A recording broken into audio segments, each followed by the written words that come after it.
चुनावी साल है और कुछ ही महीनों के बाद बिहार में विधानसभा का चुनाव होना है। देखिए तमाम जो राजनीतिक पार्टियां हैं वो तैयारियों में जुटी हुई है। देखिए कांग्रेस इस बार काफ़ी एक्शन मूड में दिख रही है।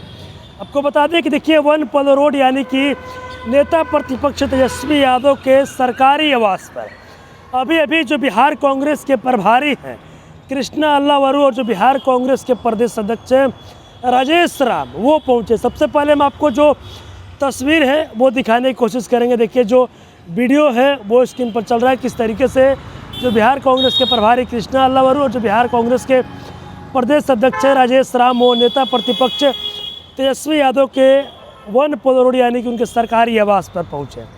देखिए सूत्रों से मिली जानकारी के अनुसार ये कहा जा रहा है कि जिन 70 सीटों पर कांग्रेस पिछली बार चुनाव लड़ी थी उन 70 सीटों का जो लिस्ट है वो कांग्रेस लेकर तेजस्वी यादव के पास पहुंचे। देखिए कुछ ही महीनों के बाद बिहार में विधानसभा का चुनाव होगा। सीट बंटवारे को लेकर, सीट शेयरिंग को लेकर महागठबंधन में कई तरह की जो बातें हैं वो निकल कर सामने आ रही है। और देखिए अब मिली जानकारी के अनुसार कांग्रेस के बिहार प्रभारी और जो कांग्रेस के प्रदेश अध्यक्ष हैं वो तेजस्वी यादव के आवास पहुँचे हैं। जो पिछली बार 70 सीटों पर जो कांग्रेस चुनाव लड़ी थी उन 17 सीटों का जो लिस्ट है वो कांग्रेस लेकर पहुँची है और उन तमाम सीटों पर चर्चा होगा। और उसमें ये भी बातें निकल कर सामने आ रही, कई ऐसी सीट है जिन सीटों को कांग्रेस छोड़ना चाहती है और उसके बदले दूसरे जगह चुनाव लड़ना चाहती है।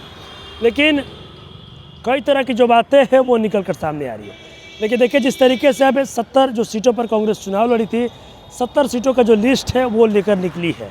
सीट शेयरिंग का जो फार्मूला है वो तय होगा।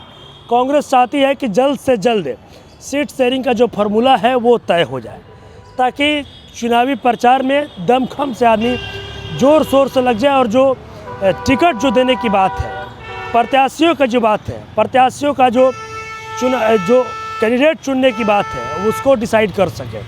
और देखिए 70 सीटों का लिस्ट कांग्रेस लेकर तेजस्वी यादव के पास पहुंची है मिली सूत्रों से जानकारी के अनुसार।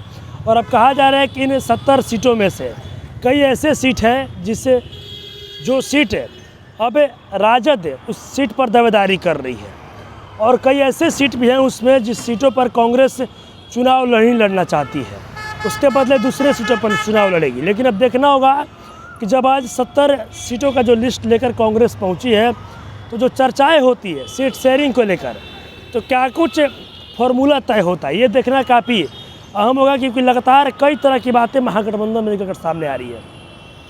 अगर बात करें तो जो महागठबंधन के सहयोगी हैं वीआईपी पार्टी के, उनका कहना है कि मुकेश सहनी ने कहा है कि मुझे 60 सीट और एक उप मुख्यमंत्री। वहीं कांग्रेस का अलग तेवर है, कांग्रेस अलग ही एक्शन मूड में नज़र आ रही है। लेकिन देखिए अब कांग्रेस के जो प्रदेश अध्यक्ष राजेश राम और जो प्रभारी हैं कृष्णा अल्लावरू तेजस्वी यादव के पास लिस्ट लेकर पहुँचे हैं।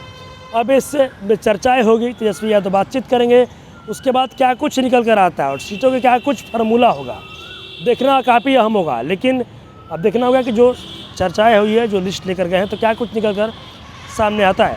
सहयोगी पंकज के साथ मैं रोहित।